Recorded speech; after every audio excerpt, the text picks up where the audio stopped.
Bom dia, alunos do segundo ano. Na aula de hoje nós vamos fazer a correção, né, da atividade da semana passada.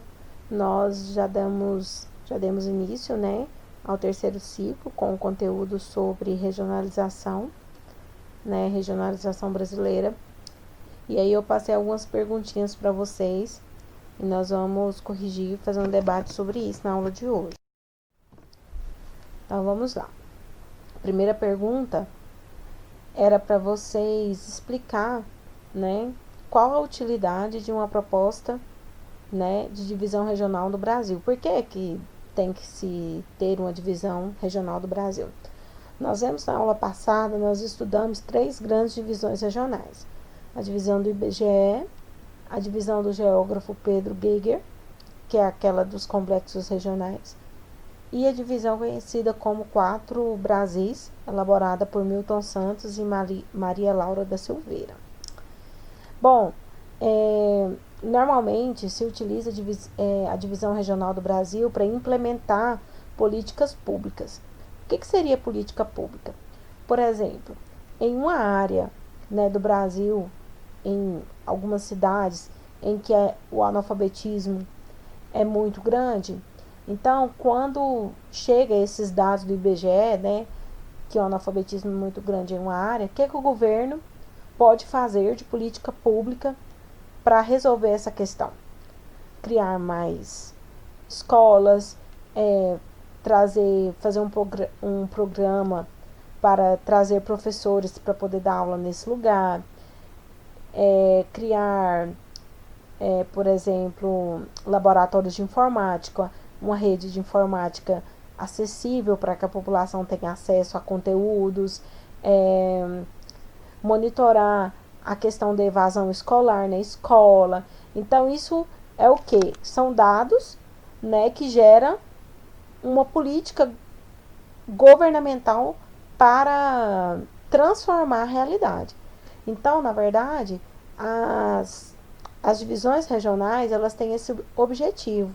O principal objetivo é, né, gerenciar uma área para poder se intervir nela. Isso é política pública.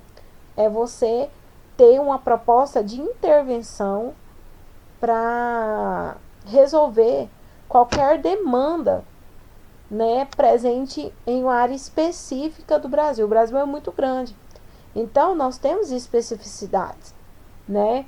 Não é, por exemplo, eu não posso gerar uma política pública para atender o Brasil de norte a sul, sendo que nós temos diferentes povos, diferentes culturas, diferentes necessidades. Então, é por isso que serve essas divisões regionais. Número 2. Diferencie as características da divisão regional do IBGE, né, que é a divisão oficial, da divisão do geógrafo Pedro Geiger. Eu elaborei 2 pontos aqui, mas nós vamos falar mais sobre isso. A divisão do IBGE, ela divide o Brasil em 5 regiões, é a divisão oficial do Brasil, né? Ela respeita os limites, né, as fronteiras entre os estados. É uma divisão que ela foi elaborada a partir de aspectos naturais, aspectos econômicos, né, aspectos históricos. Já a divisão regional elaborada por Pedro Geiger, também conhecida como complexos geoeconômicos, é uma divisão regional em que o critério econômico é preponderante sobre os demais. Ou seja, a industrialização, a tecnologia, o agronegócio.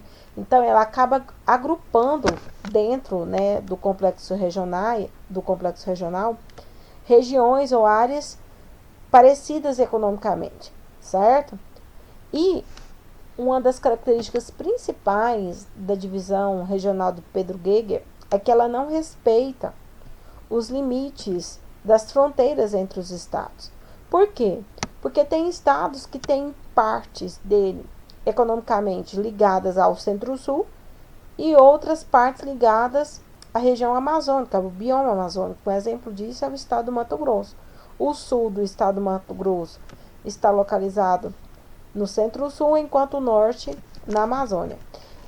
E por que ela não respeita? Porque o principal critério não é o critério físico, não é o critério da vegetação, não é o critério do relevo. O principal critério é o critério econômico, né? E nós sabemos que tem cidades que elas são mais desenvolvidas economicamente do que outras. Espero ter ajudado vocês. Outra pergunta que eu fiz foi o significado do termo região concentrada. O que seria região concentrada? Região concentrada é um termo, né, da divisão regional do Brasil, conhecida como Quatro Brasis, né, elaborada por Milton Santos e Maria Laura da Silveira. Essa divisão regional do Brasil, ela engloba na região concentrada o sul e o sudeste, certo? Por que engloba o sul e o sudeste? Porque são as regiões, né, mais industrializadas, mais urbanizadas, as regiões com mais acesso e poderio econômico, essas regiões que têm mais tecnologia, abriga as maiores metrópoles, né, do Brasil, que é São Paulo e Rio de Janeiro. Então, essa região concentrada é um termo econômico, né, para definir a região mais industrializada do Brasil. Tá ok, meninos? Então, espero ter ajudado vocês. Nessa semana nós vamos começar um outro assunto. Aguardo vocês na próxima aula.